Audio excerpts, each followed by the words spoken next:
네, 오늘 함께 올 말씀 누가복음 2장 25절에서 38절 말씀입니다. 예루살렘에 시몬이라 하는 사람이 있으니 이 사람은 의롭고 경건하여 이스라엘의 위로를 기다리는 자라. 성령이 그 위에 계시더라.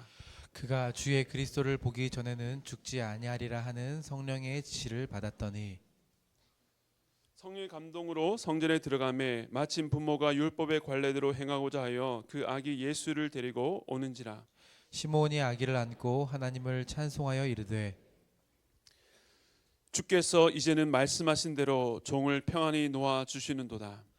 내 눈이 주의 구원을 보았사오니 이는 만민 앞에 예비하신 것이요 이방을 비추는 빛이요 주의 백성 이스라엘의 영광이시니다 하니 그의 부모가 그에 대한 말들을 놀랍게 여기더라. 시몬이 그들에게 축복하고 그의 어머니 마리에게 말하여 이르되 보라 이는 이스라엘 중 많은 사람을 패하거나 흥하게 하며 비방을 받는 표적이 되기 위하여 세움을 받았고 또 칼이 내 마음을 찌르듯 하리니 이는 여러 사람의 마음의 생각을 드러내려 함이니라 하더라. 또 아셀 지파 바누엘의 딸 안나라 하는 선지자가 있어 나이가 매우 많았더라. 그가 결혼한 후 7해 동안 남편과 함께 살다가 과부가 되고 84세가 되었더라. 이 사람이 성전을 떠나지 아니하고 주야로 금식하며 기도함으로 섬기더니 마침 이때에 나와서 하나님께 감사하고 예루살렘의 성령을 바라는 모든 사람에게 그에 대하여 말하니라. 아멘. 네, 오늘 올 세대가 함께 연합하여 주님께 올려드리는 복된 성탄 예배입니다. 우리는 지난 주일까지 3주 동안에 나이듦의 은혜란 주제로 말씀을 나누었습니다. 끝까지 업으신다, 끝까지 자라간다, 끝까지 바라본다. 하나님의 백성들은 주의 보호하신 가운데 성장하고 또 그 성장은 그 사람을 소망의 자리로 이끕니다. 그리고 지난 토요일 올 세대 성탄 축제 주제가 믿음 액츄얼리, 내가 만난 예수님이었습니다. 그래서 오늘 성탄을 맞이해서 이 끝까지 바라보는 것과 내가 만난 예수님, 이 두 가지 주제가 함께 만나는 말씀을 나누려고 합니다. 오늘 우리가 읽은 본문에 보면 두 인물이 나오는데요. 이 두 사람의 모습은 마치 지난 주일날 나눴던 시편 72편의 말씀을 노래했던 그 실제 인물을 연상케 합니다. 드디어 하나님의 아들 예수님이 성령으로 잉태되어서 요셉과 마리아의 가정에 태어나셨습니다. 유대인들은 남자아이가 태어나면 남지 8일 만에 할례를 받아야 했습니다. 그리고 산모는 이 출산의 과정을 거치면서 율법에 따라서 일정 기간 동안 부정하게 되고 또 정결하게 하는 기한을 찬 뒤에는 성전에 올라가서 정결 예식을 행해야 했습니다. 남자의 경우는 7일간 부정하게 되고 33일이 지나야 정결케 되는 기한이 되니까 이때는 아마도 예수님이 나신 지 40일쯤 되는 때였을 것입니다. 요셉과 마리아는 정결 의식을 위해서 아기 예수를 안고 성전에 올라왔습니다. 오늘 본문은 이 성전에서 이 아기 예수를 만난 두 사람, 바로 시몬 할아버지와 안나 할머니의 이야기입니다. 오늘 본문은 그들이 누구인지를 이렇게 소개하는데요. 먼저 시몬입니다. 누가복음 2장 25절 말씀 함께 읽겠습니다. 시작. 예루살렘에 시몬이라고 하는 사람이 있으니 이 사람은 의롭고 경건하여 이스라엘의 위로를 기다리는 자라. 성령이 그 위에 계시더라. 예루살렘에 살던 이 시몬, 그의 출신과 직업이 무엇인지를 알지 못하지만 오늘 본문에는 그는 의롭고 경건한 자라고 말씀합니다. 의롭다는 것은 이 하나님과의 관계에서 대한 말씀입니다. 하나님께 시몬을 보실 때에 의롭다 여겨주셨습니다. 그리고 그는 경건했다라고 말합니다. 의와 경건을 함께 나란히 언급하는데 이 둘은 그만큼 깊이 연결되어 있어서 따로 떨어질 수가 없습니다. 우리가 복음서를 보면 예수님께서 여러 차례 서기관과 바리새인들의 거짓된 경건을 신랄하게 비판하고 꾸짖었던 것을 보게 됩니다. 예수님은 일회에 2번 금식하고 소득의 11조를 하고 많은 사람들 앞에서 기도했던 바리새인이 아니라 오히려 자신의 가슴을 치며 자신의 죄인됨을 고백했던 세리를 의롭다라고 인정하셨습니다. 즉 바리새인들은 겉으로 보면 한껏 경건의 모습을 취했지만 그것은 의롭다 인정받을 수 없는 경건이었습니다. 그렇다면 경건은 무엇일까요? 야고보서는 참된 경건에 대해서 이렇게 말합니다. 야고보서 1장 27절에 보면 하나님 아버지 앞에서 정결하고 더러움이 없는 경건은 곧 고아와 과부를 그 환난 중에 돌보고 또 자기를 지켜 세속에 물들지 아니하는 그것이니라. 참된 경건은 제사나 기도, 이 말씀과 같은 종교적인 행위, 또 성전과 같은 종교적 장소에서 일어나는 것이 아니라 고아와 과부를 환난 중에 돌보는, 이 땅에서 가장 낮고 연약한 이웃들을 돌보는 사랑에서 드러나는 것입니다. 세상 사람들이 기독교인들의 경건을 인정하지 않는 것은 교회와 세상 속에서의 그들의 언어와 행위가 다르기 때문일 것입니다. 아니, 세상까지 갈 필요가 없습니다. 우리가 교회와 가정에 쓰는 언어와 행위가 다르면 자녀들로부터 우리의 경건을 인정받을 수 없습니다. 그래서 다음 세대 우리의 자녀들이 기독교의 위선에 대해서 가장 먼저 실망할 수 있는 곳이 이 가정이라는 것은 참 뼈아프고 두려운 현실입니다. 다시 말해서 참된 경건은 세상 속 우리가 살아가는 삶의 현장에서, 특별히 사람들과의 관계 속에서 드러나는 것입니다. 그래서 의와 경건은 율법의 두 강령인 하느님 사랑과 이웃 사랑으로 연결됩니다. 하느님과의 관계에서 의로움이 사람들과의 관계에서 참된 경건으로 드러납니다. 참된 의로움은 참된 경건으로 이어집니다. 시므온은 그의 신앙과 삶이 균형을 이룬 참으로 믿음의 사람이었던 것입니다. 또한 그는 이 이스라엘의 위로를 기다리는 자였습니다. 여기서 말하는 위로에 대해서 이사야 선지자는 이렇게 말했습니다. 이사야 40장 1절과 2절 말씀 우리 함께 읽겠습니다. 시작. 없습니까? 네. 제가 읽겠습니다. 너희의 하나님이 이르시되 너희는 위로하라. 내 백성을 위로하라. 너희는 예루살렘의 마음에 닿도록 말하며 그것에게 외치라. 그 노역의 때가 끝났고 그 죄악이 사함을 받았느니라. 그의 모든 죄로 말미암아 여호와의 손에서 벌을 배나 받았느니라 할지니라 하시니라. 이 말씀으로 제가 올해 단기 선교 발대식 때 함께 나누었습니다. 시몬이 기다린 위로는 이사야 이 40장이 말하는 약속이 성취되는 것이었습니다. 방금 읽었던 말씀에 이스라엘에 처한 상황이 오랫동안 노역의 때, 즉 사로잡혀 있었다라고 하는 것은 정치적으로 강대국에 의해서 속국으로 자유가 억압받고 있었던 상황만을 말하는 것이 아니었습니다. 그것은 바로 죄악에 팔려서 종노릇하고 있는 영적으로 비참한 상태를 말하는 것이었습니다. 어디서도 위로받을 수 없어서 고통 속에 괴로운 것은 하나님을 거부하고 반역한 죄악의 결과였습니다.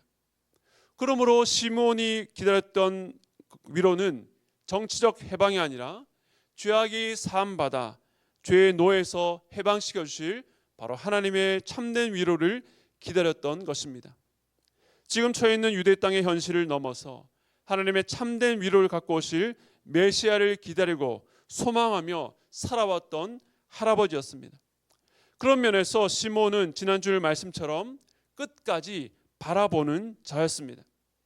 그리고 성령이 그 위에 계셨다고 말합니다. 요한복음 14장에서 성령의 가장 핵심적인 사역이 생각나고 가르치고 생각나게 하는 일이라고 말씀을 드렸습니다.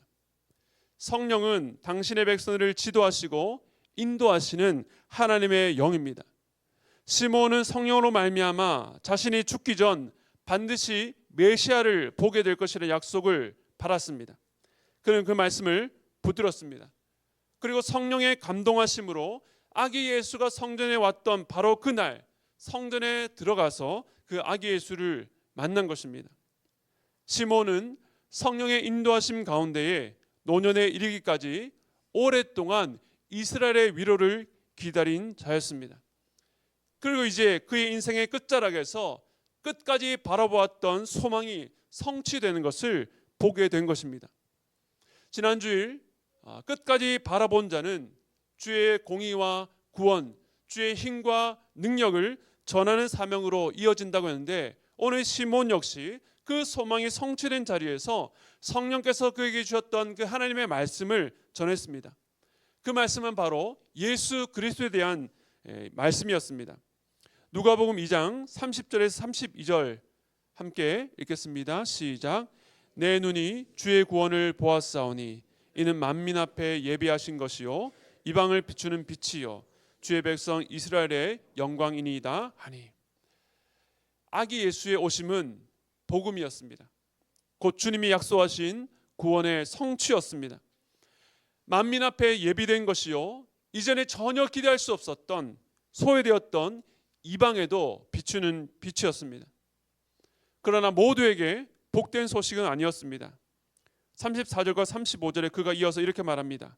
시몬이 그들에게 축복하고 그의 어머니 마리아에게 말하여 이르되 보라 이는 이스라엘 중 많은 사람을 패하거나 흥하게 하며 비방을 받는 표적이 되기 위하여 세움을 받았고 또 칼이 내 마음을 찌르듯 하리니 이는 여러 사람의 마음의 생각을 드러내려 함이니라 하더라.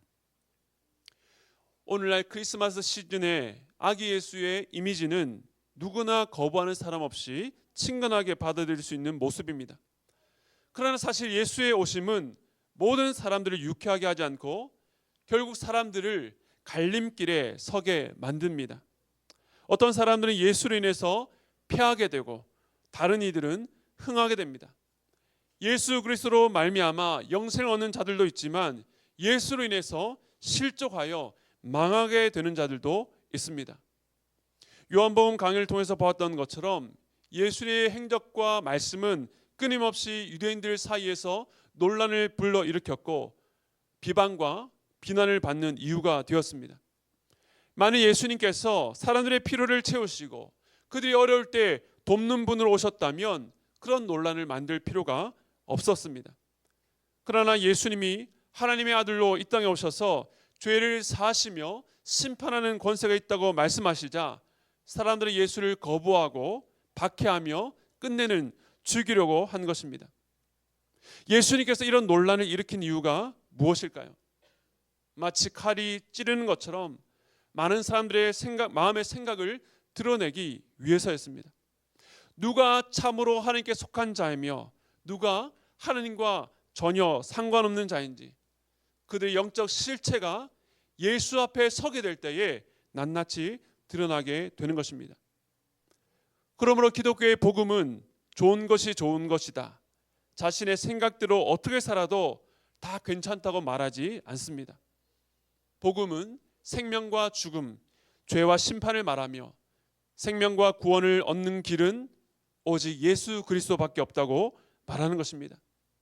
시몬은 자기 품에 안긴 그 작은 예수를 통해서 이 땅 가운데 일어날 생명과 죽음의 길을 내다보고 전했던 것입니다. 이것이 바로 그가 평생도록 기다려왔던 그의 마지막 사명이었습니다. 이제 두 번째 인물 안나를 보겠습니다. 누가복음 2장 36절과 37절 말씀입니다. 우리 함께 읽겠습니다. 시작. 또 아셀 지파 바누엘의 딸 안나라 하는 선지자가 있어 나이가 매우 많았더라. 그가 결혼한 후 7해 동안 남편과 함께 살다가 과부가 되고 84세가 되었더라. 이 사람이 성전을 떠나지 아니하고 주야로 금식하며 기도함으로 섬기더니.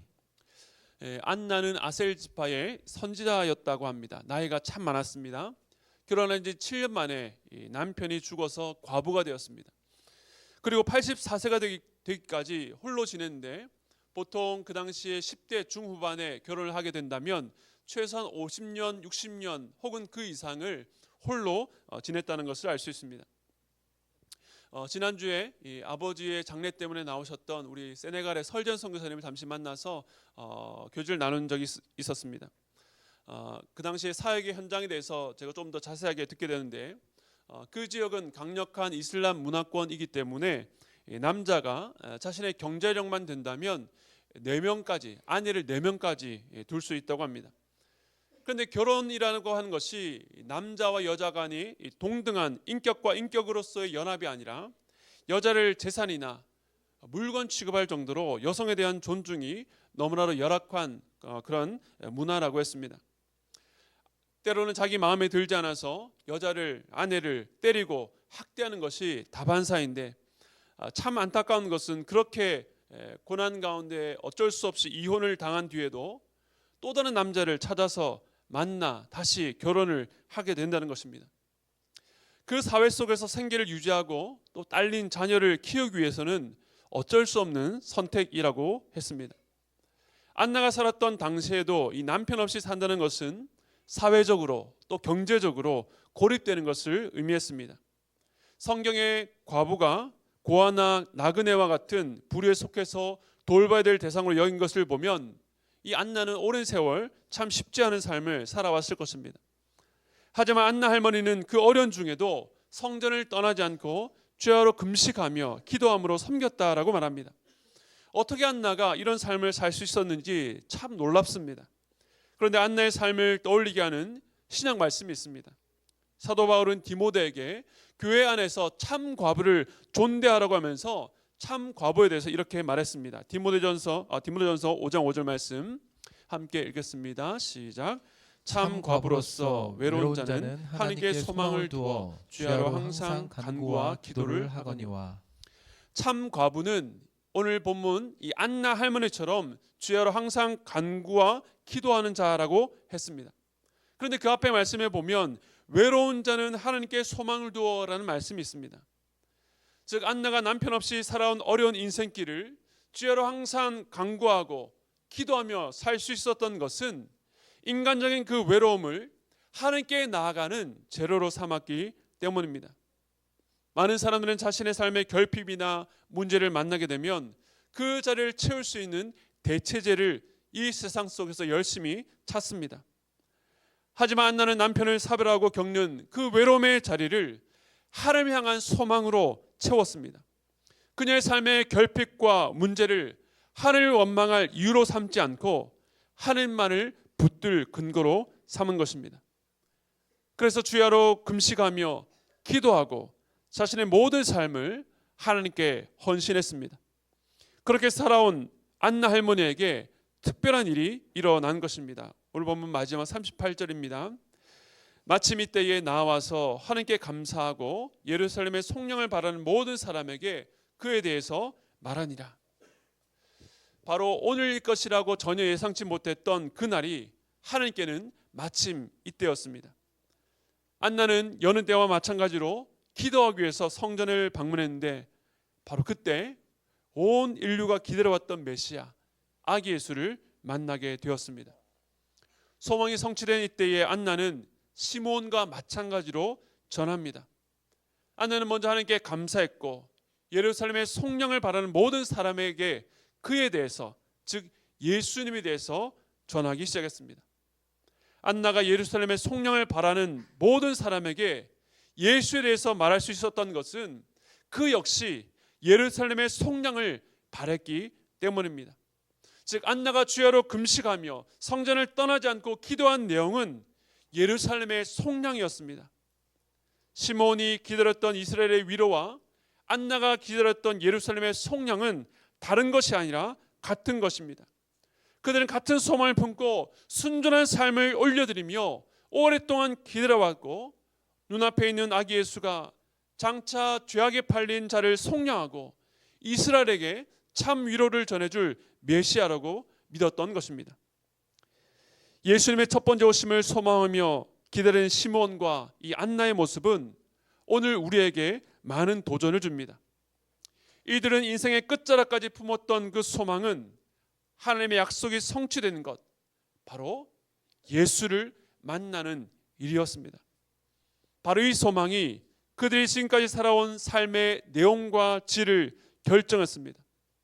시몬과 안나가 노년에도 하나님 앞에서 의롭고 경건하게 주야로 성전을 떠나지 않고 금식하며 기도로 섬길 수 있었던 것은 그들 안에 있는 소망을 끝까지 바라보았기 때문입니다.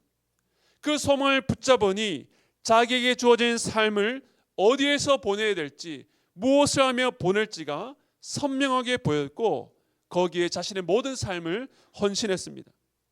세속에 물들어 세상의 것을 쫓아 살았다면 벌써 딴 길로 갔겠지만 예수를 만나고 싶은 그들의 소망은 오랜 시간이 지난다 할지라도 변함없이 한결같은 삶을 살게 했던 것입니다. 그리고 하나님은 그들의 깊은 소망이 헛되지 않고 참된 것임을 증거하셨고, 그들은 소망이 성취되었을 그때에 예수를 증거했습니다. 사랑하는 성도 여러분, 여러분은 이 땅에서 어떤 소망을 품고 있습니까? 여러분이 예수를 믿어 바라는 것이 무엇입니까? 예수님이 누구신지 잘 모르는 세상 사람들은 성탄절을 맞이할 때 자신이 받을 선물이나 휴식과 오락이 주는 위로를 기다립니다. 하지만 그것은 결코 오래 지속될 수 없는 일시적인 만족만 줄 뿐입니다. 그래서 인생은 계속해서 무언가를 바라는 기다림의 연속이지만 지나고 나면 옛것이 되고 낡아져서 또 다른 새로운 무언가를 기다릴 것을 찾아 헤매는 삶입니다. 혹시 여러분이 바라는 것이 이 세상에 속한 것, 잠시 있다가 사라질 것, 영원한 가치가 없는 변질될 것이라면 그 소망의 질만큼 우리의 삶은 요동치고 흔들릴 수밖에 없습니다. 다시 말씀드리지만 우리가 가진 소망의 수준이 우리의 삶의 내용과 질을 결정합니다. 시몬과 안나는 자기 한 사람의 필요, 자신의 결핍을 위로하고 만족시켜줄 소망이 아니라 이스라엘의 위로와 예루살렘의 속량이로 가는 온 인류가 기다려왔던 약속의 성취를 기다렸습니다.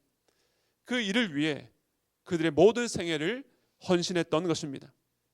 사람은 자신이 소망하는 것을 위해 헌신하게 되어 있습니다. 그렇다면 오늘 우리가 품어야 될 소망이 무엇입니까? 성탄은 이 땅에 예수님께서 역사적으로 오신 과거에만 머물지 않고 이제는 장차 다시 오실 예수 그리스도의 재림, 미래를 바라보며 소망하는 날입니다. 초림이 확실한 사실인 것처럼 재림도 확실히 이루어질 것입니다. 그러므로 우리도 시몬과 안나처럼 주님을 기다립니다. 그 기다림의 차이가 있다면 시몬과 안나는 역사적으로 한 번도 오신 적이 없는 메시아를 기다렸지만 우리는 이미 역사적으로 오신 메시아가 다시 오실 것을 기다린다는 것입니다.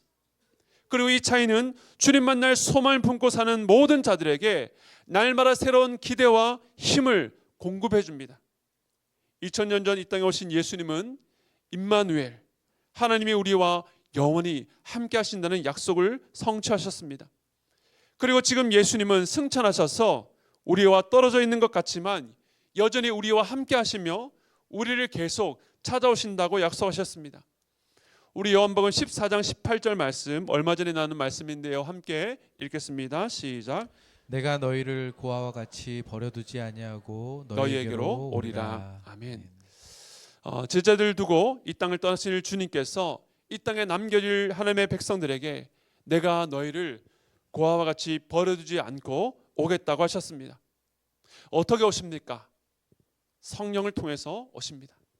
이제는 성령을 통해서 우리 안에 끊임없이 찾아오시고 영원토록 우리와 함께 하십니다. 그러므로 시몬과 안나는 오랫동안 소망했던 주님을 인생의 끝자락에서 만났지만 우리는 날마다 그 주님을 만날 수 있습니다. 주님과의 만남은 성탄절이라고 하는 특별한 예배나 혹은 매주 주일 예배에서만 일어나지 않습니다.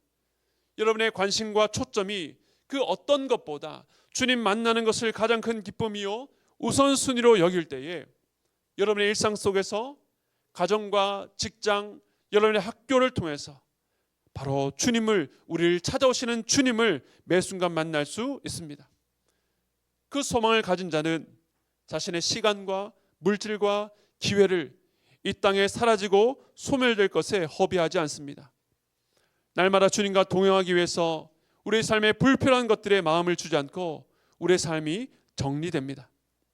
그래서 우리는 날마다 주님과 동행하는 가운데 마침내 구름 타고 오실 예수를 맞이하는 영광을 보게 될 것입니다. 그리고 예수를 만난 자들은 예수를 전하고 증거하는 삶을 살게 됩니다. 사랑하는 성도 여러분, 날마다 주님 만나기를 소망하는 여러분 되시기를 축복합니다. 오늘 말씀을 준비하면서 찬송가 85장이 생각났습니다. 구주를 생각만 해도 이렇게 좋거든 주 얼굴 배울 때야 얼마나 좋으랴. 아멘이십니까? 생각만 해도 좋은데 만나면 얼마나 좋을까요? 주님 만나기를 고대하시면 반드시 우리를 만나 주십니다. 성탄의 아침, 우리 모두 예수님이라는 최고의 소망을 품고 우리와 영원토록 함께 하시는 은혜를 깊이 누리며 살아가시기를 축원합니다.